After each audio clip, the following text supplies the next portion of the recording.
बहुत समय संगत दीयां कड़ियां संगत दे पल सानू प्राप्त होए ने।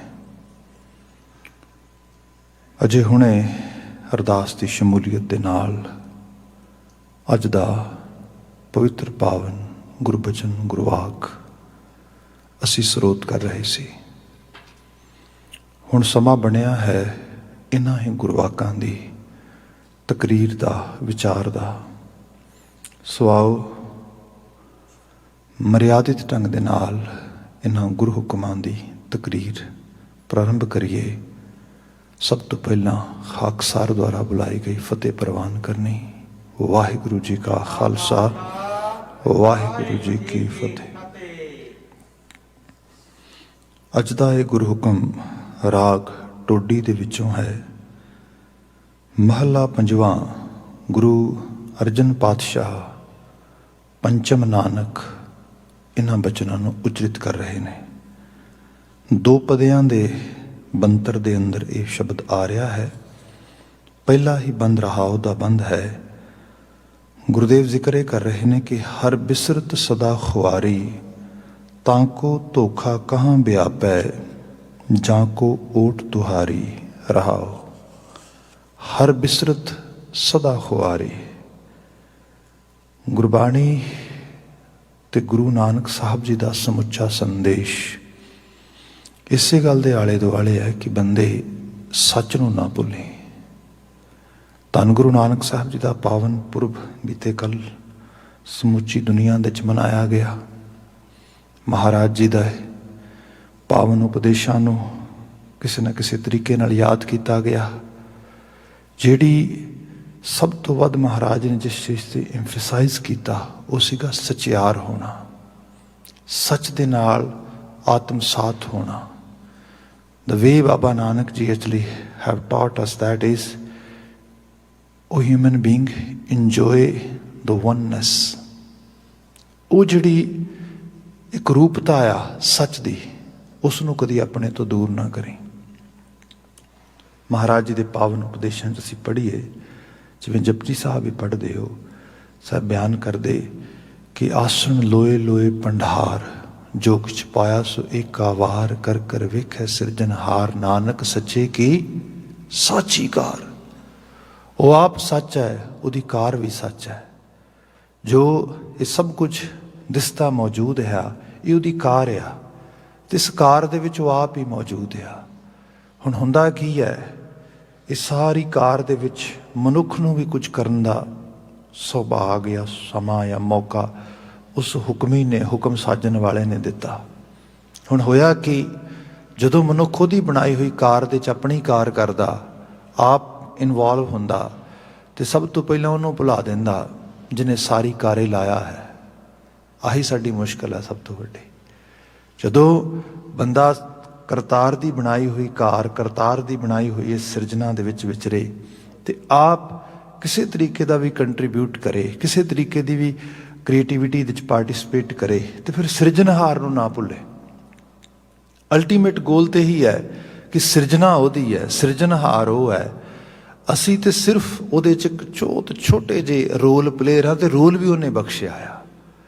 ਬੰਦੇ ਨੂੰ ਜਦੋਂ ਇਹ ਚੀਜ਼ ਵਿਸਰਦੀ ਹੈ, ਜਿਹੜਾ ਬਚਨ ਹੈ ਨਾ, ਹਰ ਬਿਸਰਤ ਸਦਾ ਖੁਆਰੇ। ਹਰੀ ਦਾ ਵਸਾਰਨਾ ਕੁਝ ਹੋਰ ਵਸਾਰਨਾ ਨਹੀਂਗਾ। ਉਹਦੀ ਕਾਰ ਨਾਲ ਹੀ ਦੋ ਚਾਰ ਹੋ ਰਹੇ ਹਾਂ ਅਸੀਂ ਸਾਰੇ। आ शरीर है, ये भी उसकी कार है। इस शरीर के पिछे काम कर रही शक्ति वो भी उसकी कार है। उसदे पिछे काम कर रहा मनवा वो भी उसकी कार है। सो सारे का एहसास ये रखना कि उस करतार ने इसकी सिरजना की, इनू सुरजीत किया, किसी वड्डे मकसद लिए किया। एहसासीयत ये रहे। बंदा इस एहसासीयत नूं भुला देंदा। जिवें असीं संसारी लोग हाँ, साडियां मुश्किलां तकलीफां कुछ होर हो गईयां ने। साडी मुश्किल तकलीफ ये है, किसी ने मैनू कुछ कह दिता, किसी दे नाल ईरखा द्वैख दा आया, किसी नाल तृष्णा दा आया, किसी किस्म की निराशता संसार तो आ रही है। इन्हां चीज़ां नूं मैं हर वक्त ओवरथिंक करी जा रहा। इन्हां दे मुकाबलतन मेरे अंदर सिमरन होना चाहिए सीगा। सिमरन होना चाहिए सी वड्डी हस्ती दा जिसने सारा कुछ सुरजीत करके मैनू दिता हैगा। मैं जिस चीज़ वाल भी वेखां ਮੈਨੂੰ ਉਹਦਾ ਅਹਿਸਾਸ ਹੋਏ ਜੋ ਇਸ ਸਾਰੇ ਨੂੰ ਚਲਾਉਣ ਵਾਲਾ, ਸਿਰਜਣ ਵਾਲਾ ਉਸ ਰੂਪ ਦੇ ਵਿੱਚ ਆ। ਸਾਹਿਬ ਇਹਨੂੰ ਇਸ ਤਰ੍ਹਾਂ ਵੀ ਬਿਆਨ ਕਰਦੇ, ਤੂੰ ਜਦੋਂ ਸੰਸਾਰ ਵਿੱਚ ਜੀਏ ਤੈਨੂੰ ਅਹਿਸਾਸ ਹੋਏ ਸਭ ਗੋਬਿੰਦ ਹੈ, ਸਭ ਗੋਬਿੰਦ ਹੈ, ਗੋਬਿੰਦ ਬਿਨ ਨਹੀਂ ਕੋਏ। ਤੈਨੂੰ ਅਹਿਸਾਸ ਹੋਏ ਸਭ ਹੈ ਕਟ ਰਾਮ ਬੋਲੇ, ਰਾਮਾ ਬੋਲੇ, ਰਾਮ ਬਿਨਾ ਕੋ ਬੋਲੇ ਰੇ। ਮਗਰ ਅਹਿਸਾਸ ਐਸਾ ਕੁਛ ਤੇ ਹੈ ਨਹੀਂਗਾ। ਹਰ ਵਿਸਰਤ ਉਹ ਵਿਸਰ ਗਿਆ ਵਿੱਚੋਂ। ਫਿਰ ਪਿੱਛੇ ਕੀ ਰਹਿ ਗਿਆ? ਪਿੱਛੇ ਰਹਿ ਗਿਆ ਮੇਰ ਤੇਰ। ਇੱਥੇ ਗੁਰੂ ਨਾਨਕ ਸਾਹਿਬ ਦਾ ਪਾਵਨ ਪੁਰਬ ਮਨਾਇਆ ਸੀ ਪਿੱਛੇ, ਤੇ ਉਹਨਾਂ ਦੇ ਜਿਵੇਂ ਜਿਵੇਂ ਅਸੀਂ ਉਹਨਾਂ ਦੇ ਖਿਆਲ ਦੇ ਵੀ ਨੇੜੇ ਚਲੇ ਜਾਈਏ ਤੇ ਸਾਡੇ ਜੀਵਨ ਦੇ ਵਿੱਚ ਸਾਨੂੰ ਬਹੁਤ ਕੁਝ ਐਸਾ ਘਟਤ ਹੁੰਦਾ ਮਿਲੇਗਾ ਜਿਹੜਾ ਆਮ ਹਾਲਤਾਂ 'ਚ ਪੋਸੀਬਲ ਵੀ ਨਹੀਂ ਲੱਗਦਾ। ਜਿਵੇਂ ਆਪ ਅਹਿਸਾਸ ਕਰੋ, ਜਿਹੜੀ ਮਨੁੱਖ ਦੀ ਬਣਾਈ ਹੋਈ ਦੁਨੀਆ ਆ, ਜੇ ਅੱਜ ਅਸੀਂ ਇੰਨੀ ਵੱਡੀ ਡੈਵਸਟੇਸ਼ਨ ਵਿੱਚੋਂ ਲੰਘ ਰਹੇ ਹਾਂ, ਵੈਦਰ ਦੀ, ਐਨਵਾਇਰਮੈਂਟ ਦੀ, ਇਹ ਸਾਰੇ ਰੂਪ ਦੇ ਵਿੱਚ, ਤੇ ਇਹ ਮੋਸਟਲੀ ਮੈਨ ਮੇਡ ਆ। ਤੇ ਮੈਨ ਮੇਡ ਵੀ ਉਦੋਂ ਆ ਜਦੋਂ ਬੰਦੇ ਨੇ ਕੁਦਰਤ ਨਾਲ ਆਤਮਸਾਤ ਹੋਣ ਦੀ ਬਜਾਏ, ਕੁਦਰਤ ਦੇ ਫਲੋ ਨੂੰ ਫੋਲੋ ਕਰਨ ਦੀ ਬਜਾਏ ਗੈਰ ਕੁਦਰਤੀ ਵਰਤਾਰਾ, ਅਨਨੈਚੁਰਲ ਵੇ ਦੇ ਨਾਲ ਕੁਦਰਤ ਦੇ ਨਾਲ ਹੀ ਇਹਨੇ ਮੁਕਾਬਲਾ ਕਰ ਲਿਆ। ਤੇ ਉਹਦੇ ਵਿੱਚੋਂ ਇਹ ਸਭ ਚੀਜ਼ਾਂ ਨਿਕਲੀਆਂ। ਲਾ ਆਫ ਨੇਚਰ ਜਿਹੜਾ ਆ, ਲਾ ਆਫ ਕੋਜ਼ਮੋ ਜਿਹੜਾ ਆ, ਹੁਕਮ ਜਿਹਨੂੰ ਕਹਿੰਦੇ ਆ ਅਸੀਂ, ਉਹਦਾ ਫੋਲੋਵਰ ਨਾ ਰਿਹਾ। ਤੇ ਹੋਇਆ ਕਿ ਸਮਾਜ ਸੰਸਾਰ ਦੇ 'ਚ ਜਿਹੋ ਜਿਹੇ ਹਾਲਾਤ ਅਸੀਂ ਦੇਖੀਏ, ਆਪ ਇਸ ਤਰ੍ਹਾਂ ਅਹਿਸਾਸ ਕਰੋ ਕਿ ਜਿੱਥੇ 40 ਕਰੋੜ ਤੋਂ ਵੱਧ ਲੋਕ ਆਲਮੋਸਟ ਭੁੱਖੇ ਰਹਿੰਦੇ ਹੋਣ, ਆਲਮੋਸਟ, ਜਿੱਥੇ 10 ਕਰੋੜ ਤੋਂ ਵੱਧ ਬੱਚਾ ਕੁਪੋਸ਼ਣ ਦਾ ਸ਼ਿਕਾਰ ਹੋਏ, ਜਿੱਥੇ ਉਹਨਾਂ ਨੂੰ ਮਤਲਬ ਇਹੋ ਜਿਹੀ ਹਾਲਤ ਹੋਏ। ਇਹ ਸਿਰਫ ਮੈਂ ਭਾਰਤੀ ਖਿੱਤੇ ਦੀ ਗੱਲ ਕਰ ਰਿਹਾ। ਜੇ ਸਮੁੱਚੇ ਸਾਊਥ ਏਸ਼ੀਆ ਦੀ ਗੱਲ ਕਰੋ ਤੇ ਕੋਈ ਇੰਤਹਾ ਥੋੜ੍ਹਾ ਆ। ਗੁਰਬਤ, ਗਰੀਬੀ, ਉਹ ਸਾਰੇ ਉਸ ਖਿੱਤੇ ਦੇ ਵਿੱਚ ਉੱਥੋਂ ਦੇ ਜਿਹੜੇ ਨਿਜ਼ਾਮਤ ਚਲਾਉਣ ਵਾਲੇ ਲੋਕ ਨੇ ਦੁਨੀਆ ਦੇ ਸਭ ਤੋਂ ਮਹਿੰਗੇ ਹਥਿਆਰ ਖਰੀਦ ਰਹੇ ਹੋਣ। ਹਾਸੋ ਇਹ ਨਹੀਂ ਗੱਲ ਨਹੀਂ ਗੀ। ਮਤਲਬ ਤੁਸੀਂ ਅਹਿਸਾਸ ਕਰੋ ਇਸ ਸਾਰੇ ਦਾ। ਤੇ ਇਸ ਸਾਰੇ ਦੇ ਵਾਸਤੇ ਜੇ ਦੇਖੋ ਨਾ, ਤੇ ਵੇਚਣੇ ਤੇ ਇੱਥੋਂ ਦੀਆਂ ਵੱਡੀਆਂ ਕਾਰਪੋਰੇਸ਼ਨਸ ਨੇ ਮਾਰੂ ਹਥਿਆਰ, ਤੇ ਉਹ ਐਵੇਂ ਤੇ ਨਾ ਖਰੀਦੇ ਜਾਣਗੇ। ਉਹਦੇ ਵਾਸਤੇ ਤੇ ਲੋਕਾਂ ਨੂੰ ਤਿਆਰ ਕਰਨਾ ਪਏਗਾ, ਓਪੀਨੀਅਨ ਬਣਾਉਣਾ ਪਏਗਾ, ਜਿਹੜੀ ਐਨਿਮਿਟੀ ਹੈਗੀ ਹੈ ਉਹਨੂੰ ਵੱਡਿਆਂ ਕਰਨਾ ਪਏਗਾ। ਕਿਉਂਕਿ ਅਲਟੀਮੇਟਲੀ ਤੇ ਉਹ ਮਾਰੂ ਹਥਿਆਰ ਕਾਹਦੇ ਵਾਸਤੇ ਨੇ? ਦੁਸ਼ਮਣਾਂ ਨੂੰ ਮਾਰਨ ਵਾਸਤੇ ਨੇ। ਤੇ ਦੁਸ਼ਮਣ ਤੇ ਹੋਣਗੇ ਪਹਿਲਾਂ ਤਾਂ ਗੱਲ ਬਣੇਗੀ। ਸੋ ਦੁਸ਼ਮਣੀ ਜਿਹੜੀ ਹੈ ਉਹ ਵਧਾਈ ਗਈ, ਉਹ ਵੱਡੀਆਂ ਲਾਈਨਾਂ ਵਾਹੀਆਂ ਗਈਆਂ, ਸਭ ਚੀਜ਼ਾਂ ਹੋਈਆਂ। ਪਰ ਕਮਾਲ ਇਹ ਕਿ ਗੁਰੂ ਨਾਨਕ ਸਾਹਿਬ ਉਸ ਸਮੇਂ ਦੇ ਵਿੱਚ ਜਦੋਂ ਲਾਸਟ ਈਅਰ ਕਰਤਾਰਪੁਰ ਵਾਲਾ ਲਾਂਘਾ ਖੁੱਲਿਆ, ਤੇ ਉਸ ਵਕਤ ਬੜੀ ਦੁਨੀਆ ਦੇ ਵਿੱਚ ਬੜੀ ਚਰਚਾ ਹੋਈ ਕਿ ਕਮਾਲ ਹੋ ਗਈ। ਦੋ ਮੁਲਕ ਇੱਕ ਦੂਜੇ ਵੱਲ ਸੰਗੀਨਾਂ ਬੀੜ ਕੇ ਖੜੇ ਨੇ ਇਸ ਤਰੀਕੇ ਦੇ ਨਾਲ। ਤੇ ਜਿੱਥੋਂ ਦਾ ਮੀਡੀਆ ਤੇ ਸਭ ਸਵੇਰ ਤੋਂ ਸ਼ਾਮ ਤੱਕ ਬਸ ਇਹੀ ਰੌਲਾ ਪਾਉਂਦਾ ਹੈ ਕਿ ਅਸੀਂ ਵੱਡੇ ਹਾਂ, ਤੇ ਅਸੀਂ ਤਗੜੇ ਹਾਂ, ਤੇ ਅਸੀਂ ਮਾਰ ਦਿਆਂਗੇ, ਤੇ ਅਸੀਂ ਖਾ ਜਾਵਾਂਗੇ। ਤੇ ਉਹ ਸਭ ਉੱਥੇ ਇੱਕ ਐਸਾ ਮੁਅੱਜ਼ਾ ਹੋਇਆ, ਐਸੀ ਕਰਾਮਾਤ ਹੋਈ ਕਿ ਰਾਹ ਖੁੱਲਿਆ ਇੱਕ international border the, and entry without passport. ਮਤਲਬ ਇਹ ਮੁਅੱਜ਼ੇ ਤੋਂ ਘੱਟ ਰਹੀ ਚੀਜ਼ਾਂ ਹੈਗੀਆਂ। ਜੇ ਬੰਦਾ ਦੇਖੇ ਨਾ, ਕਈ ਵਾਰ sometime people ask me, do you believe in actually mystic things? ਮੈਂ ਕਿਹਾ ਹੱਦ ਹੋ ਗਈ। ਆਹੀ ਦੇਖੋ ਤੁਸੀਂ, ਆਹੀ ਕਮਾਲੇ ਕਰਾਮਾਤ। ਹੋਰ ਕੀ ਕਿੱਥੋਂ ਲੈ ਕੇ ਆਵਾਂਗੇ ਚੀਜ਼ਾਂ? ਖੈਰ, ਜਿਹੜੀ ਬੇਨਤੀ ਕਰਨ ਲੱਗਾ, ਬਹੁਤ ਸੁੰਦਰ ਕਿਸੇ ਨੇ ਨਜ਼ਮ ਲਿਖੀ। ਨਜ਼ਮ ਕੁਝ ਇਸ ਤਰ੍ਹਾਂ ਲਿਖੀ, ਉਹ ਕਹਿੰਦਾ ਕਿ ਇਸ ਖਿੱਤੇ ਦੇ ਵਿੱਚ ਰਹਿਣ ਵਾਲੇ ਲੋਕਾਂ ਦੀ ਇੱਕ ਵਾਦੀ ਹੈ। ਮੈਂ ਉਸ ਖਿੱਤੇ ਦੀ ਬਾਤ ਕਰਾਂਗਾ ਇਕੱਲੇ ਦੀ। ਦੁਨੀਆ ਭਰ ਦੇ 'ਚ ਅਸੀਂ ਵੇਖ ਸਕਦੇ ਹਾਂ ਵੱਖਰੇ ਵੱਖਰੇ ਰੂਪ ਵਿੱਚ ਤੁਹਾਨੂੰ ਚੀਜ਼ਾਂ ਮਿਲ ਜਾਣਗੀਆਂ। ਉਹ ਕਹਿੰਦੇ ਕਿ ਰਹੀ ਮੁੱਢ ਤੋਂ ਵਾਦੀ ਦੇਸ਼ ਵਾਸੀਆਂ ਦੀ, ਹਰ ਚੀਜ਼ ਦੇ ਕਰਨ ਹਮੇਸ਼ ਟੁਕੜੇ ਟੁਕੜੇ ਕਰਕੇ ਦੇਖਣਾ। ਸਿਰਜਣਹਾਰ ਨੂੰ ਜਦੋਂ ਦੇਖਾਂਗੇ, ਤੁਸੀਂ ਸਿਰਜਣਾ ਨੂੰ ਦੇਖਾਂਗੇ, ਫਿਰ ਸਭ ਇੱਕ ਰੂਪ ਹੀ ਹੈ। ਮਾਟੀ ਏਕ ਅਨਕ ਭਾਂਤ ਕਰ ਸਾਜੀ ਸਾਜਣਹਾਰੇ। ਇੱਕੋ ਮਿੱਟੀ ਹੈ, ਇੱਕੋ ਸਾਜਣਹਾਰ ਹੈ। ਹਾਂ, ਭਾਂਡਿਆਂ ਦੀਆਂ ਸ਼ਕਲਾਂ ਥੋੜ੍ਹੀਆਂ ਬਹੁਤੀਆਂ ਵੱਖਰੀਆਂ ਹੋ ਸਕਦੀਆਂ। ਕੋਈ ਵੱਡਾ ਆ, ਕੋਈ ਛੋਟਾ ਆ, ਕੋਈ ਬਾਹਲਾ ਚਿੱਟਾ ਆ, ਕੋਈ ਘੱਟ ਚਿੱਟਾ ਆ, ਕੋਈ ਬਿਲਕੁਲ ਜਿਹੜਾ ਹੈਗਾ ਸ਼ਾਹ ਕਾਲਾ ਆ, ਇਸ ਰੂਪ ਦੇ ਵਿੱਚ। ਪਰ ਸਿਰਜਣਹਾਰ ਉਹੀ ਹੈ। इक्को मिट्टी है, इक्को सिरजनहार है। माटी एक अनक भांत कर साची साजणहार है। ना किछ पोच माटी कै पांडे, ना किछ पोच कुम्हार है। भाई गल ये है, तुसी घुमियार नूं निंद लो, तुसी मिट्टी नूं निंद लो, पर फर्क की पेगा? गल तो है तो सारा उहदा ही रूप स्वरूप सारे दा सारा।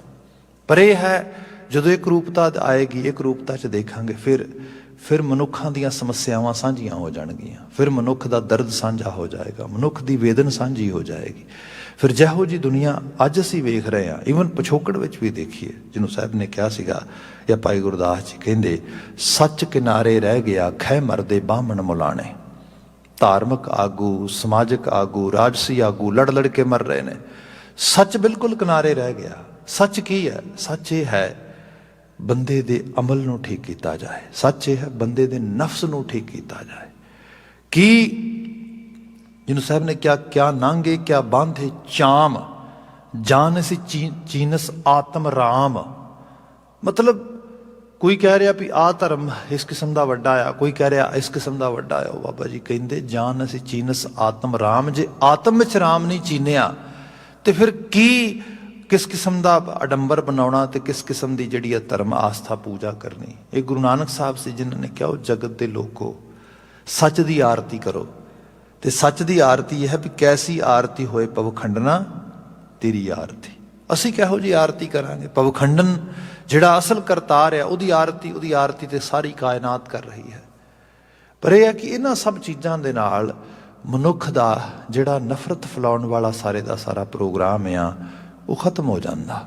मनुखवादी सोच वध जाती। मनुखवादी सोच वधन दे नाल जिहड़े आपस दे पाड़े ने घट जाते, ते समाज दे अंदर वकार हारदे, कमजोरियां हारदियां, ते मनुखता सच्चाई शुभ गुण ये जितदे। ये जिहड़ा जितना, ये जिहड़ा जेतू होना आ, ये सब दे भलाई ते सब दी जिहड़ा उस रूप विच आवेगा। खैर इस चीज़ नूं आम जिहड़ा कूड़ दे नाल जुड़िया होया मनुख आ उहनूं कित्थे चंगा लगे। तो उहदी फिर बात नज़मकार ने कीती, कहंदा रही मुੱਢ ਤੋਂ वादी देशवासियां दी हर चीज़ दे करन हमेश टुकड़े। इत्थे राज टुकड़े, बादशाह टुकड़े, दरवेश टुकड़े। मतलब तुसी देखो हर चीज़ टोटे टोटे करके लियांदी गई। कहंदा रही मुੱਢ ਤੋਂ वादी देशवासियां दी हर चीज़ दे करन हमेश टुकड़े। इत्थे राज टुकड़े, बादशाह टुकड़े, धर्म टुकड़े, दरवेश टुकड़े। रिहा कुल उम्र जोड़दा जो टुकड़ियां नूं। गुरु नानक साहब टुकड़ा टुकड़ा जोड़िया उन्होंने। जिहड़ा शिराजा उन्होंने सिरजिया, घरों निकले उदासियां ते 15 वखरे वखरे खित्तियां तो भगतां दे बचन इकट्ठे कीते, एक सूत्र दे जितने मोती परो दिते। ये रूप किया।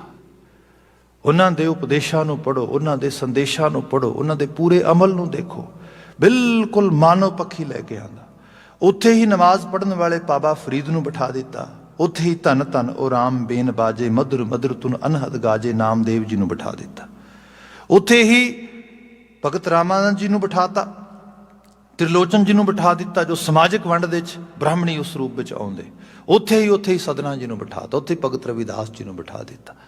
एक रूपता ले आंदी, समानता लियांदी इस रूप दे विच। ते क्या सब दी होनी सांझी है, सब दा सच सांझा है, सब दी जोत सांझी है, सब एक करतार दी असल दे औलाद आ। असी सारे दे सारे उपदेश पढ़दे आ, सभे सांझी वाल सदायन तू किसे ना दिसै बाहर आ जियो। किसे तो बाहर है ही नहीं तू ही तो सांझे रूप में सब दे वरते वस रहा उस रूप दे। पर कहते खिते की हालत यह रही कि रही मुੱਢ ਤੋਂ वादी देशवासियों की हर चीज़ दे करन हमेश टुकड़े। राज टुकड़े, बादशाह टुकड़े, फकीर टुकड़े, दरवेश टुकड़े। रिहा कुल उम्र जो जोड़दा टुकड़ियां नूं असी उस दा कीता उपदेश टुकड़े। कहंदे असी उस दे उपदेश नूं इसे रूप विच फिर लै आंदा कि वह जिहड़ा हैगा मेरा आ तेरा आ, ये सारे वंड वंडईए दे चक्कर च आ गए। फिर दोबारा कहंदे रही कुल उम्र जो जोड़दा टुकड़ियां नूं असी उस दा कीता उपदेश टुकड़े। जिस रावी तो हुई सी चादर टुकड़े, उस रावी ते हो गया देश टुकड़े। बिल्कुल रावी बॉर्डर लाइन बनी। उही करतारपुर जिथे कहंदे चादर वंड ली उन्होंने, अद्धी वो लै गए अद्धी वो लै गए। इस रूप दे विच वो कहंदा बस वो चादर की काहदी वंड हुई, असल च देश की लाइन ही उत्थों बज गई पूरे दी पूरी। मतलब जिहड़ा मुੱਢ कदीमी उपदेश आ ਉਹਦੇ ਤੋਂ ਟੁੱਟ ਕੇ ਸੰਸਾਰ ਸਮਾਜ ਜਿਹੜਾ ਆ ਉਹ ਭਲੇ 'ਚ ਨਹੀਂ ਜਾ ਸਕਦਾ। ਹਰੀ ਨੂੰ ਵਸਾਰੋ, ਸੱਚ ਨੂੰ ਵਸਾਰੋ, ਕਰਤਾਰ ਨੂੰ ਵਸਾਰੋ, ਗੁਰੂ ਨਾਨਕ ਦੇ ਸੰਦੇਸ਼ ਨੂੰ ਵਸਾਰੋ। ਖੁਆਰੀ ਹੈ, ਉਹਦੇ ਨੇੜੇ ਆ ਜਾਓ, ਭਲਾ ਆ। ਉਸ ਦੌਰ 'ਚ ਵੀ ਭਲਾ, ਜਿਸ ਦੌਰ 'ਚ ਕੋਈ ਉਮੀਦ ਨਹੀਂ ਕਰ ਸਕਦਾ ਵੀ ਇਹ ਚੀਜ਼ ਹੋ ਸਕਦੀ ਹੈ। ਮਨੁੱਖ ਦੇ ਨਾਲ ਸਾਂਝ ਬਣਾਵੇ। ਜਦੋਂ ਬਾਰਡਰ ਕੱਸੇ ਜਾ ਰਹੇ ਨੇ, ਸੰਗੀਨਾਂ ਬਣ ਰਹੀਆਂ ਨੇ, ਉਦੋਂ ਬ੍ਰਿਜ ਬਣਦਾ ਆ ਇੱਕ ਦੂਸਰੇ ਦੇ ਦੁੱਖ ਸੁੱਖ ਦੇ ਭਾਈਵਾਲ ਹੋਣ ਵਾਸਤੇ। ਉਦੋਂ ਬ੍ਰਿਜ ਬਣਦਾ ਆ ਇੱਕ ਵੱਡੇ ਸੱਚ ਦੇ ਉਪਦੇਸ਼ ਵਾਸਤੇ। ਤੇ ਇਹ ਮੁਅੱਜ਼ਾ ਹੀ ਹੈ। ਕੋਵਿਡ ਆ ਗਿਆ, ਕਰੋਨਾ ਆ ਗਿਆ, ਸਭ ਚੀਜ਼ਾਂ ਹੋ ਗਈਆਂ, ਬੰਦ ਹੋ ਗਿਆ, ਇਸ ਤਰ੍ਹਾਂ ਹੋ ਗਿਆ। ਆਖਰਕਾਰ ਵਰਾ ਨਿਕਲਣ ਤੇ ਆਇਆ, ਗੁਰੂ ਨਾਨਕ ਸਾਹਿਬ ਦਾ ਗੁਰਪੁਰਬ ਆਇਆ, ਦੁਬਾਰਾ ਫਿਰ ਕਪਾਟ ਖੁੱਲ੍ਹੇ। ਤੇ ਇਕੱਲਾ ਇਹ ਨਹੀਂ ਗਾ, ਇਸ ਤੋਂ ਵੀ ਵੱਡਾ ਮੁਅੱਜ਼ਾ ਹੋਇਆ ਜਿਹੜਾ ਕਰਸਾਨੀ, ਉਹ ਸਾਰੇ ਦਾ ਸਾਰਾ ਇਹ ਸੱਚ ਹੈ। ਦੇਖੋ, ਜਿਵੇਂ ਅਸੀਂ ਗੁਰੂ ਮਹਾਰਾਜ ਜੀ ਦੇ ਉਪਦੇਸ਼ਾਂ 'ਚ ਪੜ੍ਹਦੇ ਹਾਂ ਕਿ ਇੱਕ ਦੌਰ ਉਹ ਹੈ ਜਿਸ ਦੌਰ ਦੇ ਵਿੱਚ ਸਾਹਿਬ ਜ਼ਿਕਰ ਕਰਦੇ ਵੀ ਹਉ ਪਾਲ ਵਿਕੁੰਨੀ ਹੋਈ, ਆਂਧੇਰਾ ਰਾਹ ਨਾ ਕੋਈ, ਕੂੜ ਅਮਾਵਸ ਸੱਚ ਚੰਦਰਮਾ ਦਿਸੈ ਨਾਹੀ, ਕਹਿ ਚੜਿਆ। ਜਦੋਂ ਕੂੜ ਦੀ ਮੱਸਿਆ ਦੀ ਕਾਲੀ ਬੋਲੀ ਰਾਤ ਫੈਲ ਜਾਏ, ਹੱਥ ਪਸਾਰਿਆ ਨਜ਼ਰ ਨਾ ਪਏ, ਤੇ ਇੰਝ ਲੱਗੇ ਹਨੇਰਾ ਜਿੱਤ ਗਿਆ, ਹਨੇਰਾ ਜੇਤੂ ਹੋ ਗਿਆ। ਪ੍ਰਦਾਨੇ ਲੋਕ ਕਹਿੰਦੇ ਨਾ, ਹਨੇਰੇ ਨੂੰ ਭੁਲੇਖਾ ਹੀ ਹੈ। ਹਨੇਰੇ ਦੀ ਉਮਰ ਬਸ ਉਨੀ ਕੀ ਹੈ ਜਦੋਂ ਤੱਕ ਸੂਰਜ ਦੀ ਕਿਰਨ ਨਹੀਂ ਆਉਂਦੀ। ਜਿਹਨੂੰ ਲੱਗਦਾ ਕਿ ਮੈਂ ਜ਼ਬਰਦਸਤੀ ਕਰ ਲਾਂਗਾ, ਜ਼ੋਰ ਕਰ ਲਵਾਂਗਾ, ਜ਼ੁਲਮੋ ਗਾਰਤ ਕਰਕੇ ਕਿਸੇ ਦੇ ਉੱਤੇ, ਫਸੀਨੋ ਆਤਿਸ਼ ਬਹੁਤ ਸਰਬੁਲੰਦ ਸਹੀ, ਬੜੀ ਸਰਬੁਲੰਦ ਹੁੰਦੀ ਕਈ ਵਾਰੀ, ਪਰ ਅਲਟੀਮੇਟਲੀ ਹਰ ਰਾਤ ਦਾ ਇੱਕ ਅੰਤ ਹੁੰਦਾ ਆ, ਹਰ ਜ਼ੁਲਮ ਦਾ ਇੱਕ ਅੰਤ ਹੁੰਦਾ ਆ। ਜਿਹਨੂੰ ਬਾਬਾ ਕਬੀਰ ਜੀ ਨੇ ਕਿਹਾ ਸੀਗਾ, ਕਬੀਰ ਜੋਰੀ ਕੀਏ ਸੋ ਜ਼ੁਲਮ ਹੈ। ਜਦੋਂ ਤੁਸੀਂ ਜ਼ੋਰ ਜ਼ਬਰਦਸਤੀ ਕਰੋਗੇ, ਜ਼ੁਲਮ ਹੈ। ਭਾਵੇਂ ਤੁਸੀਂ ਜਿਸ ਮਰਜ਼ੀ ਨਾਂ ਤੇ ਕਰੋ, ਧਰਮ ਦੇ ਨਾਂ ਤੇ ਕਰੋ, ਕਿਸੇ ਜਿਹੜਾ ਹੈ ਨੈਸ਼ਨਲਿਜ਼ਮ ਦੇ ਨਾਂ ਦੇ ਉੱਤੇ ਕਰੋ, ਤੁਸੀਂ ਕਿਸੇ ਰੂਪ ਦੇ ਵਿੱਚ ਕਰੋ, ਇਹ ਜੀ ਵੱਡੇ ਇੰਟਰਸਟ 'ਚ, ਫਲਾਣੇ ਇੰਟਰਸਟ 'ਚ, ਭਾਈ ਜ਼ੋਰ ਤੇ ਹੋਇਆ, ਜ਼ੁਲਮ ਤੇ ਹੋਇਆ। ਕਿਆ ਕਬੀਰ ਜੋਰੀ ਕੀਏ ਸੋ ਜ਼ੁਲਮ ਹੈ, ਕਹਿਤਾ ਨਾਉ ਹਲਾਲ। ਭਾਵੇਂ ਤੂੰ ਹਲਾਲ ਦਾ ਨਾਂ ਦੇਵੇ, ਧਰਮ ਦਾ ਨਾਂ, ਦਫ਼ਤਰ ਲੇਖਾ ਮੰਗੀ ਹੈ, ਅਲਟੀਮੇਟਲੀ ਅਕਾਊਂਟੇਬਿਲਿਟੀ ਸਭ ਦੀ ਤੈਅ ਹੁੰਦੀ, ਤੇ ਮਦਰ ਨੇਚਰ ਕਰਦੀ ਹੈ। ਬੰਦਾ ਸੋਚਦਾ ਕਿ ਮੈਨੂੰ ਕੌਣ ਪੁੱਛਣ ਵਾਲਾ ਆ, ਹੱਦ ਹੋ ਗਈ। ਜਿਹਨੇ ਐਡੀ ਵੱਡੀ ਸਿਰਜਣਾ ਸਿਰਜੀ ਹੈ, ਉਹ ਪੁੱਛੇਗਾ ਨਹੀਂ? ਬਾਣੀ ਕਹਿੰਦੀ ਜ਼ਰੂਰ ਪੁੱਛੇਗਾ। ਗੁਰੂ ਨਾਨਕ ਸਾਹਿਬ ਦੇ ਬਚਨ ਨੇ, ਮਹਾਰਾਜ ਬਿਆਨ ਕਰਦੇ ਕਿ ਨਾਨਕ ਆਖੈ ਰੇ ਮਨਾ, ਸੁਨੀਐ ਸਿੱਖ ਸਹੀ, ਲੇਖਾ ਰੱਬ ਮੰਗੇਸੀਆ, ਬੈਠਾ ਕੱਢ ਵਹੀ। ਉਹ ਆਖਰਕਾਰ ਵਹੀ ਕੱਢੇਗਾ, ਪੁੱਛੇਗਾ ਭਾਈ, ਹਿਸਾਬ ਕਿਤਾਬ ਦੇ ਅਕਾਊਂਟੇਬਿਲਿਟੀ ਹੈ ਇਹਦੇ 'ਚ। ਇਹ ਚੀਜ਼ਾਂ ਬੰਦੇ ਨੂੰ, ਤੇ ਇਹੀ ਬੰਦਾ ਜਦੋਂ ਵਸਾਰਦਾ, ਹਰ ਬਿਸਰਤ ਸਦਾ ਖੁਆਰੀ, ਫਿਰ ਖੁਆਰ ਹੁੰਦਾ, ਫਿਰ ਕਹਿੰਦਾ ਓਹ ਆਹ ਕੀ ਕਰ ਲਿਆ। ਖੁਆਰੀ ਹੈ ਮਤਲਬ ਆਪ ਕੁਝ ਰਾਹ ਤੇ ਤੁਰੇ, ਤੇ ਰਾਹ ਤੇ ਤੁਰੇ ਆਪ ਮੁਹਾਰਾ ਹੋ ਕੇ, ਤੇ ਅਲਟੀਮੇਟਲੀ ਬਾਅਦ ਦੇ ਵਿੱਚ ਉਹਦੇ ਸਿੱਟੇ ਭੁਗਤਣੇ ਪੈਣ, ਤੇ ਫਿਰ ਉਹਨਾਂ ਹੀ ਪੈਰਾਂ ਤੇ ਵਾਪਸ ਤੁਰਨਾ ਪਏ। ਆਖਰਕਾਰ ਖੁਆਰੀ ਹੈ, ਹੋਰ ਕੀ ਹੈ। ਇਹੀ ਖੁਆਰੀ ਹੁੰਦੀ ਹੈ ਜਦੋਂ ਬੰਦੇ ਨੂੰ ਲੱਗਦਾ ਵੀ ਉਹ ਆਹ ਮੈਂ ਕੀ ਕਰ ਲਿਆ। ਸਭ ਕਹਿੰਦੇ ਪ੍ਰਾਇਮਰੀ ਸਟੇਜ ਤੇ, ਪਹਿਲੀ ਸਟੇਜ ਤੇ, ਪਹਿਲੇ ਅਹਿਸਾਸ ਵਿੱਚ ਹੀ ਕਰਤਾਰ ਨੂੰ ਨਾ ਵਸਾਰ, ਰੱਬ ਦੇ ਪੈ ਵਿੱਚ ਰਹਿ, ਅਕਾਲ ਪੁਰਖ ਵਾਹਿਗੁਰੂ ਦੇ ਨਿਰਮਲ ਡਰ ਦੇ ਵਿੱਚ ਰਹਿ। ਇਹ ਸੋਚ ਕੇ ਰੱਖ ਵੀ ਮਾਲਕ ਆਖਰਕਾਰ ਤੂੰ ਹੀ ਕਰਨ ਕਰਾਉਣ ਵਾਲਾ ਆ। ਉਹ ਮਤ ਦਈ ਜਿਸ ਮਤ ਨਾਲ ਤੇਰੀ ਅਰਾਧਨਾ ਹੋਏ, ਉਹ ਸੋਚ ਦਈ ਸਾ ਮਤ ਦੇਹ ਦਿਆਲ ਜਿਤ ਤੁਮਹਿ ਅਰਾਧਾ, ਉਹ ਮਤ ਦੇ ਜਿਹਦੇ ਨਾਲ ਤੇਰੀ ਅਰਾਧਨਾ ਹੋਏ। ਕਿਉਂਕਿ ਆਖਰਕਾਰ ਪੂਰਾ ਤੇ ਤੂੰ ਹੀ ਹੈ, ਮੈਂ ਤੇ ਅਧੂਰਾ ਆ। ਸਾਨੂੰ ਤੇ ਲਿਟਰਲੀ ਤੌਰ ਤੇ ਅਰਦਾਸ ਸਿਖਾ ਰਹੀ ਹੈ ਬਾਣੀ। ਬਾਣੀ ਕਹਿੰਦੀ ਹੈ ਗੁਰੂ ਦੇ ਹਜ਼ੂਰ ਆ, ਰੱਬ ਦਾ ਅਹਿਸਾਸ ਸੁਰਤ 'ਚ ਪਾ, ਤੇ ਉਸ ਦੇ ਅੱਗੇ ਤਰਲਾ ਲਿਆ ਕਰ ਕਿ ਤੂੰ ਸਮਰੱਥ ਵੱਡਾ, ਮੇਰੀ ਮਤ ਥੋੜੀ ਰਾਮ। ਮਾਲਕ ਤੂੰ ਸਮਰੱਥ ਹੈ, ਮੈਂ ਥੋੜੀ ਮਤ ਦਾ ਵਾਂ, ਮੈਨੂੰ ਮਤ ਦੇ, ਮੈਨੂੰ ਗੁਰਮਤ ਦੇ, ਮੈਨੂੰ ਸੋਝੀ ਦੇ, ਕਿਉਂਕਿ ਮੈਂ ਤੈਨੂੰ ਵਸਾਰਾਂ ਨਾ। ਜੇ ਮੈਂ ਤੈਨੂੰ ਵਸਾਰਿਆ, ਮੇਰੀ ਮਤ ਨੇ ਤੈਨੂੰ ਵਸਾਰਿਆ, ਤੇ ਮੇਰੀ ਮਤ ਤੇ ਮਰ ਜਾਏਗੀ। ਤੇ ਮਰੀ ਹੋਈ ਮਤ ਬੰਦੇ ਨੂੰ ਕੀ ਬਣਾਉਂਦੀ ਹੈ? ਪਸ਼ੂ। ਤੇ ਪਸ਼ੂ ਵਾਲਾ ਜੀਵਨ ਤੇ ਅਸੀਂ ਨਹੀਂ ਨਾ ਜੀ ਸਕਦੇ। ਆਖਰਕਾਰ ਪਸ਼ੂ ਤੇ ਹੈ ਨਹੀਂ ਗੇ, ਅਸੀਂ ਹੈਗੇ ਤੇ ਮਨੁੱਖ ਹਾਂ। ਤੇ ਜੇ ਮਨੁੱਖ ਕੋਲੋਂ ਮੱਤ ਖੋਹ ਲਈ ਤੇ ਫਿਰ ਤੇ ਖੁਆਰੀ ਹੈ, ਖੁਆਰੀ ਤੋਂ ਬਿਨਾਂ ਹੋਰ ਕੀ ਹੈ। ਇਸ ਨੂੰ ਗੁਰੂ ਅਰਜਨ ਸਾਹਿਬ ਬਿਆਨ ਕਰਦੇ, ਹਰ ਬਿਸਰਤ ਤੂੰ ਹਰੀ ਨੂੰ ਵਸਾਰ, ਤੇਰੀ ਸੁਰਤ ਉਹਦੇ ਪੈ ਭਾਵ ਤੋਂ ਦੂਰ ਜਾਏ। ਹਰ ਬਿਸਰਤ ਸਦਾ ਖੁਆਰੀ, ਫਿਰ ਸਦੀਵ ਖਾਲੀ ਖੁਆਰੀ ਹੈ। ਤਾਂ ਕੋ ਧੋਖਾ ਕਹਾਂ ਵਿਆਪੈ, ਧੋਖਾ ਇਹ ਅਕਸਰ ਬਾਤ ਹੋਈ ਹੈ। ਸਾਨੂੰ ਇਹ ਲੱਗਦਾ ਆ ਸਮਾਜ ਵਿੱਚ ਸਾਨੂੰ ਆਲੇ ਦੁਆਲੇ ਤੋਂ ਲੋਕ ਧੋਖਾ ਦੇ ਜਾਂਦੇ ਨੇ। ਸੱਚ ਇਹ ਹੈ, ਸਭ ਤੋਂ ਵੱਡਾ ਧੋਖਾ ਸਾਡੀ ਆਪਣੀ ਮੱਤ ਸਾਡੇ ਨਾਲ ਕਰਦੀ ਹੈ। ਜਿੱਥੇ ਸਾਨੂੰ ਸਭ ਤੋਂ ਵੱਧ ਸਮਝ ਦੀ, ਵਿਵੇਕ ਦੀ, ਸਾਨੂੰ ਕਹਿ ਲਓ ਵਿਜ਼ਡਮ ਦੀ, ਇਨਰ ਇਨਸਟਿੰਕਟ ਦੀ ਪ੍ਰੋਪਰ ਲੋੜ ਹੁੰਦੀ ਏ, ਉਹ ਸਾਡਾ ਸਾਥ ਹੀ ਨਹੀਂ ਦਿੰਦਾ। ਉਹ ਧੋਖਾ ਹੁੰਦਾ ਸਾਡੇ ਨਾਲ। ਧੋਖਾ ਬੰਦੇ ਨੂੰ ਅਕਲ ਦਿੰਦੀ ਏ, ਬਾਹਰ ਕੋਈ ਧੋਖਾ ਨਹੀਂ ਦਿੰਦਾ। ਜਿੱਥੇ ਅਕਲ ਧੋਖਾ ਨਾ ਦਏ ਉੱਥੇ ਬੰਦੇ ਨੂੰ ਬਾਹਰ ਕੋਈ ਧੋਖਾ ਦੇ ਹੀ ਨਹੀਂ ਸਕਦਾ। ਇਸ ਕਰਕੇ ਸਾਹਿਬ ਕਹਿੰਦੇ ਤਾਂ ਕੋ ਧੋਖਾ ਕਹਾਂ ਵਿਆਪੈ। ਆਪ ਬਾਣੀ ਪੜੋ ਜਪਜੀ ਸਾਹਿਬ, ਕਰਮਖੰਡ ਦੀ ਜਦੋਂ ਗੱਲ ਕਰਦੇ ਮਹਾਰਾਜ, ਕਰਮਖੰਡ ਕੀ ਬਾਣੀ ਜ਼ੋਰ, ਤਿੱਥੈ ਹੋਰ ਨਾ ਕੋਈ ਹੋਰ, ਤਿੱਥੈ ਜੋਤ ਮਹਾਬਲ ਸੂਰ। ਉੱਥੇ ਤੇ ਯੋਧੇ ਜਾਂਦੇ ਨੇ, ਮਹਾਬਲੀ ਸੂਰਮੇ। ਇਹ ਮਹਾਬਲੀ ਸੂਰਮੇ ਮਸਲਸ ਪਾਵਰ ਨਾਲ ਨਹੀਂ ਹੁੰਦੇ, ਇਹ ਵਿਚਾਰਾਂ ਦੀ ਤਾਕਤ ਹੈ, ਸਾਰੀ ਖਿਆਲਾਂ ਦੀ ਤਾਕਤ ਹੈ, ਸੋਚਾਂ ਦੀ ਤਾਕਤ ਹੈ। ਇਹ ਬੰਦੇ ਦੇ ਅੰਦਰ ਦੇਖੋ ਨਾ, ਵੱਡੇ ਤੋਂ ਵੱਡਾ ਭਲਵਾਨ ਵੀ ਹੋਏ ਬੰਦਾ, ਤਾਕਤਵਰ ਵੀ ਹੋਏ, ਬੜੀ ਸਰੀਰ ਜੁੱਸਾ ਤਗੜਾ ਆ, ਕੋਈ ਫਿਕਰ ਅੰਦਰ ਮਨ ਵਿੱਚ ਆ ਗਿਆ, ਨੀਂਦ ਹੀ ਨਹੀਂ ਆਈ ਸਾਰੀ ਰਾਤ। ਹੁਣ ਇੱਥੇ ਸਰੀਰ ਦੀ ਤਾਕਤ ਕੀ ਕਰੇਗੀ ਜੇ ਮਨ ਦੀ ਤਾਕਤ ਹੀ ਨਾ ਹੋਈ। ਤੇ ਜਿਹੜੀ ਅਸਲ ਯੋਧਾ ਬਣਨਾ, ਸੂਰਮਾ ਬਣਨਾ, ਉਹ ਮਨ ਕਰਕੇ ਬਣਨਾ ਆ। ਤੇ ਮਨ ਨਾਲ ਵੀ ਫਿਰ ਬਹੁਤ ਲੁੱਝਣਾ ਤੇ ਸਿੱਝਣਾ ਪੈਂਦਾ ਆ, ਕਿਉਂਕਿ ਮਨ ਜਿਹੜਾ ਆ ਇਹ ਮਤ ਦੀ ਪੇਸ਼ ਨਹੀਂ ਜਾਣ ਦਿੰਦਾ। ਇਹ ਅਕਲ ਨੂੰ ਨੀਵਾਂ ਕਰਦਾ, ਹੀਣਾ ਕਰਦਾ, ਆਪਣਾ ਕੋ ਵਲਵਲਾ ਵੱਡਾ ਕਰ ਦਿੰਦਾ। ਮਨ ਦੇ ਪਿੱਛੇ ਤੁਰਨ ਵਾਲਾ ਬੰਦਾ ਮਤ ਦੀ ਗੱਲ ਨਾ ਸਮਝਦਾ। ਤੇ ਹੁੰਦਾ ਇਹ ਕਿ ਇਸ ਮਨ ਨੂੰ ਫਿਰ ਬੰਦਾ ਕਹਿੰਦਾ ਮਨ ਦਾ ਕੀ ਕਰਾਂ, ਇਹ ਤੇ ਮੰਨਦਾ ਹੀ ਨਹੀਂਗਾ। ਫਿਰ ਸਾਹਿਬ ਕਹਿੰਦੇ ਉਹਦੇ ਕੋਲ ਲੈ ਆ ਜਿਹੜਾ ਇਸ ਮਨ ਨੂੰ ਐਨ ਬਿਲਕੁਲ ਜਿਹੜਾ ਹੈਗਾ ਨਿਸਲ ਕਰ ਦੇ, ਬਿਲਕੁਲ ਇਸ ਤਰ੍ਹਾਂ ਕਹਿ ਲਓ ਕਿ ਇਸ ਨੂੰ ਡਿਸਿਪਲਿਨ ਵਿੱਚ ਲੈ ਆਵੇ। ਉਹ ਕੌਣ ਹੈ ਜੀ? ਉਹ ਹੈਗਾ ਗੁਰੂ। ਇਸ ਨੂੰ ਮਹਾਰਾਜ ਦੀ ਬਾਣੀ 'ਚ ਬਾਬਾ ਕਬੀਰ ਜੀ ਨੇ ਕਿਹਾ, ਕਬੀਰ ਸਤਿਗੁਰ ਸੂਰਮੇ। ਕਿਉਂਕਿ ਉਹ ਸਤਿਗੁਰੂ ਸੂਰਮਾ ਆ, ਤੇ ਉਸ ਸੂਰਮੇ ਦੇ ਸਾਹਮਣੇ ਮਨ ਦੀ ਪੇਸ਼ ਕਿਵੇਂ ਜਾਏਗੀ? ਤੇ ਉਹ ਸੂਰਮਾ ਵੀ ਐਸਾ ਤਗੜਾ ਆ ਨਾ, ਕਬੀਰ ਸਤਿਗੁਰੂ ਸੂਰਮੇ ਬਾਹਿਆ ਬਾਣ ਜੋ ਏਕ। ਉਹ ਫਿਰ ਵਾਣੀ ਦਾ ਇੱਕ ਐਸਾ ਬਚਨ ਚਲਾਵੇਗਾ, ਕਿਉਂਕਿ ਮਨ ਤੱਕ ਹੋਰ ਤੇ ਕੋਈ ਤੀਰ ਨਹੀਂ ਜਾਂਦਾ, ਹੋਰ ਤੇ ਕੋਈ ਟ੍ਰੀਟਮੈਂਟ ਨਹੀਂ ਜਾਂਦਾ, ਕੋਈ ਗੋਲੀ, ਕੋਈ ਪਿਲ, ਕੋਈ ਇੰਜੈਕਸ਼ਨ, ਕੋਈ ਦਵਾਈ। ਅਨਕੌਂਸ਼ੀਅਸ ਵਿੱਚ ਕੀ ਜਾਏਗਾ? Nothing. And everything is coming from hour on unconscious.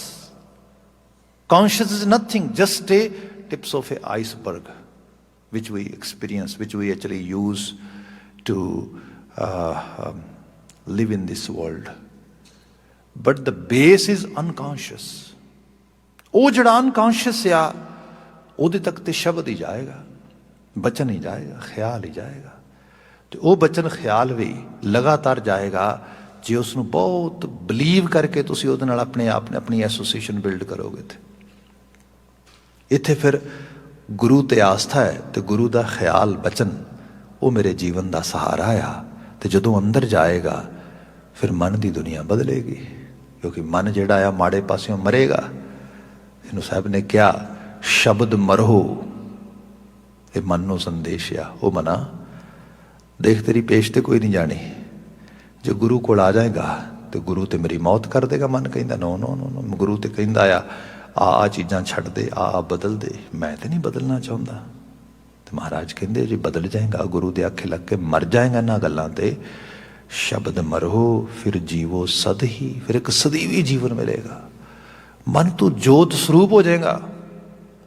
ਫਿਰ ਜਿੱਥੇ ਮਨ ਜੋਤ ਹੋ ਜਾਏ, ਤੇ ਜੋਤ ਦਾ ਮਤਲਬ ਪਤਾ ਕੀ ਹੁੰਦਾ? ਰੌਸ਼ਨੀ, ਇਨਲਾਈਟਮੈਂਟ। ਜਿੱਥੇ ਉਹ ਲੈਂਪ ਜਗ ਜਾਏਗਾ, ਰੌਸ਼ਨੀ ਹੋ ਜਾਏਗੀ, ਮਨ ਹੀ ਰੌਸ਼ਨ ਹੋ ਜਾਏਗਾ। ਤੇ ਮਨ ਰੌਸ਼ਨ ਹੋਇਆ, ਉਹ ਤੇ ਕਹੇਗਾ ਨਾ ਮੈਂ ਤੇ ਮਤ ਨੂੰ ਫੋਲੋ ਕਰਾਂਗਾ, ਮੈਂ ਗੁਰਮਤ ਨੂੰ ਫੋਲੋ ਕਰਾਂਗਾ, ਮੈਂ ਆਪਣੀ ਮਰਜ਼ੀ ਨਹੀਂ ਕਰਾਂਗਾ। ਫਿਰ ਐਸੇ ਹਾਲਤ ਤੇ ਸਾਹਿਬ ਕਹਿੰਦੇ ਇਹ ਪੱਕੀ ਗੱਲ ਹੈ। ਮੈਂ ਕਰਮਖੰਡ ਦੀ ਬਾਣੀ ਕਹਿ ਰਿਹਾ ਸੀ ਨਾ, ਜਿੱਥੇ ਜੋਧ ਮਹਾ ਬਲਸੂਰ ਤਿਨ ਮੈਂ ਰਾਮ ਰਿਹਾ ਭਰਪੂਰ, ਤਿੱਥੇ ਸਿੱਤੋ ਸਿੱਤਾ ਮਹਿਮਾ ਮਾਹੇ। ਤੁਹਾਨੂੰ ਪਤਾ ਲੱਗ ਜੇ ਕਿ ਇਹ ਸ਼ਹਿਰ ਜਾਂ ਇਸ ਜਗ੍ਹਾ, ਇਹਦੇ 'ਚ ਆਪਾਂ ਲੌਸਟ ਹੋ ਸਕਨੇ ਹਾਂ। ਖੁਆਰੀ ਲੌਸਟ ਹੋਣਾ ਹੁੰਦਾ, ਗੁੰਮਰਾਹ ਹੋ ਜਾਣਾ। ਤੇ ਉਸ ਗੁੰਮਰਾਹੀਅਤ ਤੋਂ, ਉਸ ਜਿਹੜਾ ਖਾਸ ਕਰਕੇ ਵੌਂਡਰਿੰਗ ਤੋਂ ਬਚਣ ਵਾਸਤੇ ਆਪਾਂ ਉਹਦਾ ਪੱਲਾ ਫੜ ਲਈਏ, ਉਹਦੀ ਬਾਂਹ ਫੜ ਲਈਏ, ਉਹਨੂੰ ਫੋਲੋ ਕਰਨਾ ਸ਼ੁਰੂ ਕਰ ਦਈਏ, ਜਿਹਨੂੰ ਸਾਰੇ ਰਾਹ ਦਾ ਪਤਾ ਆ, ਤੇ ਉਹਦੇ ਨਾਲ ਫਿਰ ਆਪਣੇ ਆਪ ਨੂੰ ਸੀ ਲਈਏ। ਮਤਲਬ ਉਹਦੇ ਨਾਲ ਕੰਪਲੀਟ ਪੱਕੀ ਐਸੋਸੀਏਸ਼ਨ ਬਣਾ ਲਈਏ। ਸਿੱਤੋ ਸਿੱਤਾ ਇਹ ਹੈ, to get engaged with someone, then someone is school of thought, and that school of thought is coming from Guru। ਕਿ ਜਿਹਨੇ ਇਸ ਰੂਪ ਵਿੱਚ ਆਪਣੀ ਐਸੋਸੀਏਸ਼ਨ ਬਿਲਡ ਕਰ ਲਈ, ਉਹਦੇ ਨਾਲ ਸਿੱਤੋ ਸਿੱਤਾ ਮਹਿਮਾ ਮਾਹੇ ਤਾਂ ਕਿ ਰੂਪ ਨਾ ਕਥਨੇ ਜਾਏ। ਜਦੋਂ ਕਿਸੇ ਚੀਜ਼ ਨਾਲ ਅੰਗ ਲੱਗ ਜਾਏ, ਜੁੜ ਜਾਏ, ਤੇ ਉਹ ਫਿਰ ਸਾਡਾ ਰੂਪ ਸਰੂਪ ਹੀ ਬਦਲ ਦੇ। ਹੁਣ ਰੂਪ ਸਰੂਪ ਇਹ ਹੈ ਜਿਹਨੂੰ ਸਾਹਿਬ ਨੇ ਕਿਹਾ, ਮਨੋ ਜੇ ਅੰਧੇ ਕੂਪ ਕਹਿਆ ਬਿਰਧ ਨਾ ਜਾਣਨੀ, ਮਨ ਅੰਧੇ ਉਂਧ ਹੈ ਕਵਲ ਦਿਸਨ ਖਰੇ ਕਰੂਪ। ਬਾਹਰੋਂ ਜਿੰਨਾ ਮਰਜੀ ਬੰਦਾ ਸੋਹਣਾ ਲੱਗਦਾ ਹੋਏ, ਅਸਲ ਵਿੱਚ ਸੁਹੱਪਣ ਹੈ ਮਨ ਦਾ।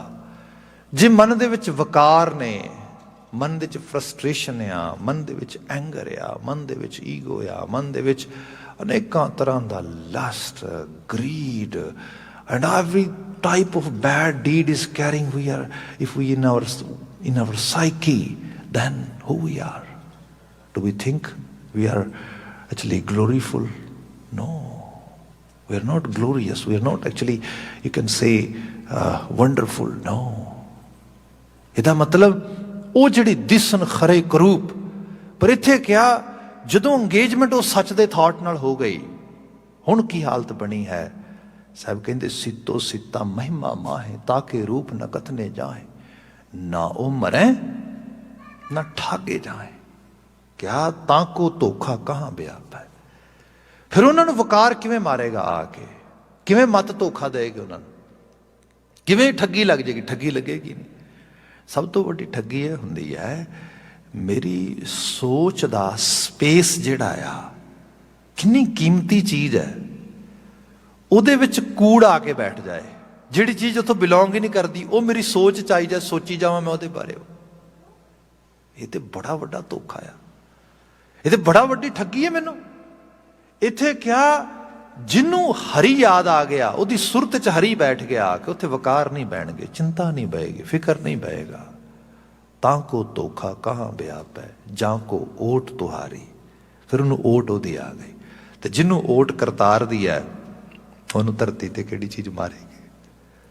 ਜਿਹੜਾ ਸੱਚ ਦੇ ਨੇੜੇ ਚਲਾ ਗਿਆ, ਜਿਹਨੂੰ ਸੱਚ ਅਹਿਸਾਸ ਵਿੱਚ ਆ, ਉਹ ਤੇ ਭਾਈ ਕੱਲ ਵੀ ਜੇਤੂ ਹੈ, ਅੱਜ ਵੀ ਜੇਤੂ ਹੈ, ਆਉਂਦੇ ਕੱਲ ਵੀ ਜੇਤੂ ਹੈ। ਇਹ ਚੀਜ਼ ਆ। ਇਹ ਦੇਖੋ, ਤਵਾਰੀਖ ਆਪਣੇ ਆਪ ਦੇ ਵਿੱਚ ਰਿਪੀਟ ਹੁੰਦੀ ਹੈ। 100 ਸਾਲ ਪਿੱਛੇ ਚਲੇ ਜਾਓ, ਆਹੀ ਦਿਨ ਸੀਗੇ।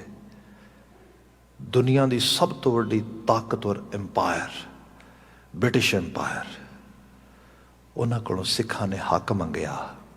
ਗੁਰਦੁਆਰਾ ਸੰਸਥਾਨ ਹੈ ਗੁਰੂ ਦਾ, ਤੇ ਗੁਰੂ ਕੀ ਸੰਗਤ ਗੁਰਦੁਆਰੇ ਦੀ ਨਿਜ਼ਾਮਤ ਚਲਾਏਗੀ। ਉਹ ਕਹਿੰਦਾ ਹੱਦ ਹੋ ਗਈ। ਮਹੰਤਾਂ ਨੂੰ ਕਿਹਾ ਸ਼ਾਬਾਸ਼, ਤਗੜੇ ਹੋ ਜਾਓ, ਗੱਲ ਹੀ ਕੁਛ ਨਹੀਂ ਹੈ, ਅਸੀਂ ਤੁਹਾਡੇ ਨਾਲ ਹਾਂ। ਉਹਨਾਂ ਕਿਹਾ ਨਹੀਂ, ਇਸ ਤਰ੍ਹਾਂ ਨਹੀਂ ਹੁੰਦਾ। ਝੂਠ ਨਹੀਂ ਜਿੱਤਦਾ, ਸੱਚ ਜਿੱਤਦਾ। ਸੱਚ ਹੀ ਸਥਾਪਿਤ ਕਰਦਾ, ਸੱਚ ਕਰਕੇ ਸਭ ਕੁਝ ਚੱਲਦਾ। ਉਹ ਕਹਿੰਦੇ ਹੱਦ ਹੋ ਗਈ, ਕਿਹੜੀਆਂ ਗੱਲਾਂ ਕਰਦੇ ਹੋ। ਉਹ ਕਹਿੰਦੇ ਫਿਰ ਕੋਈ ਗੱਲ ਨਹੀਂ, ਅਸੀਂ ਤੁਹਾਡੇ ਇਸ ਸਾਰੀ ਜ਼ੁਲਮੋ ਗਾਰਤ ਨੂੰ ਅਪੋਜ਼ ਕਰਦੇ ਹਾਂ, ਐਕਸੈਪਟ ਨਹੀਂ ਕਰਾਂਗੇ ਅਸੀਂ। ਉਹਨੇ ਕਰੀ ਜਾਓ, we are not going to listen you, what do you think, we going to change the law, we going to change the actually some sort of our ਜਿਹੜਾ ਸਾਡਾ ਐਡਮਿਨਿਸਟ੍ਰੇਸ਼ਨ ਹੈ। ਨੋ ਨੋ ਨੋ, ਬਿਲਕੁਲ ਨਹੀਂ। ਤਵਾਰੀ ਗਵਾਹ ਆ। ਬਾਬਾ ਖੜਕ ਸਿੰਘ ਨੂੰ DC, ਜਿਹੜਾ ਡਿਪਟੀ ਕਮਿਸ਼ਨਰ ਸੀਗਾ ਉਸ ਵਕਤ ਦਾ, ਅੰਮ੍ਰਿਤਸਰ ਸ਼ਹਿਰ ਦਾ, ਜੋ ਕਿ ਬ੍ਰਿਟਿਸ਼ ਗਵਰਨਮੈਂਟ ਨੂੰ ਰਿਪਰੈਜ਼ੈਂਟ ਕਰਦਾ ਆ, ਆਪਣੇ ਹੱਥਾਂ ਦੇ ਨਾਲ ਰੇਸ਼ਮ ਦੀ ਥੈਲੀ ਦੇ ਵਿੱਚ ਪਾ ਕੇ ਚਾਬੀਆਂ ਫੜਾ ਕੇ ਗਿਆ। ਲਓ ਜੀ, ਇਹ ਦੇਖੋ ਸਬਰ ਜੇਤੂ ਹੈ ਹਮੇਸ਼ਾ, ਸਬਰ ਹੀ ਸਬੂਰੀ ਹੈ, ਉਹੀ ਸਭ ਤੋਂ ਵੱਡੀ ਖੁਰਾਕ ਹੈ। ਤੇ ਗੁਰੂ ਨਾਨਕ ਸਾਹਿਬ ਨੇ ਇੱਕੋ ਚੀਜ਼ ਕਿਹਾ, ਬਾਬਾ ਜੀ ਨੇ ਪੁੱਛਿਆ, ਬਾਬਾ ਜੀ ਅਸੀਂ ਜਪਜੀ ਸਾਹਿਬ ਪੜਾਂਗੇ, ਅਸੀਂ ਤੁਹਾਡੀ ਬਾਣੀ ਪੜਾਂਗੇ, but what we gonna get if we recite and read your bani, your ਉਪਦੇਸ਼? ਬਾਬਾ ਜੀ ਸਿੰਘ ਆ ਮਿਲੇਗਾ, ਜਤ ਪਹਾਰਾ, ਧੀਰਜ ਸੁਨਿਆਰ, ਆ ਮਿਲੇਗਾ, ਅਹਰਨ ਮੱਥ, ਵੇਦ ਹਥਿਆਰ, ਧਰਤੀ ਦਾ ਸਭ ਤੋਂ ਵੱਡਾ ਹਥਿਆਰ ਮਿਲੇਗਾ ਤੁਹਾਨੂੰ। ਲੋਕ ਕਹਿੰਦੇ ਬ੍ਰਹਮ ਅਸਤਰ, ਉਹ ਵੀ ਕੁਛ ਨਹੀਂ ਇਹਦੇ ਸਾਹਮਣੇ। ਵੇਦ ਹਥਿਆਰ, ਤੇ ਵੇਦ ਦਾ ਨਾਂ ਹੈ ਗਿਆਨ, ਫਲਸਫਾ, ਸੋਝੀ। ਜਦੋਂ ਬੰਦਾ ਵਿਜ਼ਨਰੀ ਹੋ ਜਾਏ, ਦੂਰ ਤੱਕ ਦੇਖੇ, ਤੇ ਦੇਖੇ ਹੱਦ ਹੋ ਗਈ। ਲੋਕ ਵੀ ਕਦੀ ਹਾਰਦੇ ਨੇ, ਲੋਕ ਨਹੀਂ ਹਾਰਦੇ, ਲੋਕ ਤੇ ਜੇਤੂ ਨੇ, ਕਿਉਂਕਿ ਲੋਕ ਤੇ ਸਿਰਜੇ ਹੀ ਉਸ ਸਿਰਜਣਹਾਰ ਨੇ। ਹਾਂ, ਜਿਹੜਾ ਇਹ ਭੁਲੇਖੇ ਦੇ ਵਿੱਚ ਮੈਂ ਲੋਕਾਂ ਨੂੰ ਹਰਾ ਦਿਆਂਗਾ, ਮੈਂ ਲੋਕ ਮੁਹਾਜ ਨੂੰ ਹਰਾ ਦਿਆਂਗਾ, ਉਹ ਪਹਿਲੇ ਹਾਰ ਗਿਆ, ਉਹ ਭੁਲੇਖੇ 'ਚ ਆਇਆ। ਇੱਥੇ ਸਾਹਿਬ ਨੇ ਬਿਆਨ ਕੀਤੀ ਨਾ, ਤਾਂ ਕੋ ਧੋਖਾ ਕਹਾਂ ਵਿਆਪੈ, ਜਾਂ ਕੋ ਓਟ ਤੁਹਾਰੀ, ਬਿਨ ਸਿਮਰਨ ਜੋ ਜੀਵਨ ਬਲਣਾ ਸਰਪ ਜੈਸੇ ਅਰਜਾਰੀ। ਤੁਸੀਂ ਰੱਬ ਨੂੰ ਭੁਲਾ ਕੇ ਜੀਵਨ ਜੀਓ। ਮਹਾਰਾਜ ਕਹਿੰਦੇ ਉਹ ਉਮਰ ਸੱਪ ਦੀ ਜੂਨ ਭੋਗਣ ਦੇ ਨਮਿੰਦੇ ਆ, ਕੁਛ ਵੀ ਨਹੀਂ ਗੀ। ਸੱਪ ਸਭ ਤੋਂ ਨਖਿੱਧ ਜੂਨਾਂ 'ਚ ਮੰਨਿਆ ਜਾਂਦਾ, ਕਿਉਂਕਿ ਡਰ ਦਾ ਵੀ ਸਬੱਬ ਹੈ, ਜ਼ਹਿਰ ਦਾ ਵੀ ਸਬੱਬ ਆ, ਕਿਤੇ ਵੀ ਆ ਜਾਏ ਉੱਥੇ ਕੋਈ ਰਹਿਣਾ ਨਹੀਂ ਚਾਹੁੰਦਾ। ਨਵ ਖੰਡਨ ਕੋ ਰਾਜ ਕਮਾਵੇ, ਅੰਤ ਚਲਾਏ ਗੁਹਾਰ। ਇੱਕ ਇੱਕ ਉਪਦੇਸ਼ ਬਾਣੀ ਦਾ ਹੈ ਨਹੀਂ, ਬਿਲਕੁਲ ਅੱਜ ਦੀ ਵੀ ਸਥਿਤੀ ਪੂਰੀ ਤਰ੍ਹਾਂ ਬਿਆਨ ਕਰ ਰਿਹਾ। ਨਵਾਂ ਖੰਡਾਂ ਦਾ ਵੀ ਭਾਵੇਂ ਰਾਜਾ ਹੋ ਜਾਏ ਬੰਦਾ, ਅਖੀਰ ਹਾਰੇਗਾ ਜੇ ਹਰੀ ਨੂੰ ਵਸਾਰੇਗਾ, ਜੇ ਸੱਚ ਨੂੰ ਵਸਾਰੇਗਾ। ਨਵ ਖੰਡਨ ਕੋ ਰਾਜ ਕਮਾਵੇ, ਅੰਤ ਚਲਾਏ ਗੁਹਾਰੇ। ਗੁਣ ਨਿਧਾਨ ਗੁਣ ਤਿਨ ਹੀ ਗਾਏ, ਜਾਂ ਕੋ ਕਿਰਪਾ ਤਾਰੇ। ਗੁਣੀ ਨਿਧਾਨ ਦੇ ਗੁਣ ਉਹੀ ਗਾ ਸਕਦਾ ਜਿਹਦੇ ਤੇ ਗੁਣੀ ਨਿਧਾਨ ਆਪ ਤਰਸ ਕਰਦਾ, ਕਿਰਪਾ ਕਰਦਾ। ਸੋ ਸੁਖੀਆ ਧਨ ਉਸ ਜਨਮਾ, ਨਾਨਕ ਤਿਸ ਬਲਿਹਾਰੀ। ਇਹ ਨਾਨਕ ਕਹਿ ਉਹ ਮਹਾ ਸੁਖੀ ਹੈ, ਉਹਦਾ ਜਨਮਣਾ ਧਰਤੀ ਤੇ ਭਲੇ ਵਿੱਚ ਆ, ਉਹ ਲੇਖੇ ਵਿੱਚ ਆ, ਜਿਹਨੂੰ ਮਾਲਕ ਨੇ ਇਹੋ ਜਿਹੀ ਤੌਫੀਕੀਅਤ ਦਿੱਤੀ, ਇਹੋ ਜਿਹੀ ਨਵਾਜ਼ਿਸ਼ ਬਖਸ਼ੀ। ਸਭ ਰਹਿਮਤ ਕਰਨੇ ਨਾ ਆਲਮੀ ਵਾਕਏ ਜੋ ਪ੍ਰੇਰਨਾ ਮਿਲੇ। ਗੁਰਮਤੀਏ ਹੋ ਸਕੀਏ, ਗੁਰੂ ਦੇ ਆਸ਼ੇ ਤੇ ਚੱਲਣ ਦੀ ਅਸੀਂ ਸਮਰੱਥ ਹੋ ਸਕੀਏ। ਗੁਰੂ ਆਪਣਾ ਪੱਲੂ ਫੜਾ ਕੇ ਸਾਨੂੰ ਇਸ ਰਾਹ ਤੇ ਤੋਰਦਾ ਰਹੇ, ਇਹੀ ਦਿਲੀ ਅਰਦਾਸ। ਇੰਨੀਆਂ ਕੁ ਬੇਨਤੀਆਂ ਨਾਲ ਖਿਮਾ ਭੁੱਲਾਂ ਨਾ ਚਤਾਰਨੀਆਂ ਕਹਿ ਦੇਣਾ ਜੀ। ਵਾਹਿਗੁਰੂ ਜੀ ਕਾ ਖਾਲਸਾ, ਵਾਹਿਗੁਰੂ ਜੀ ਕੀ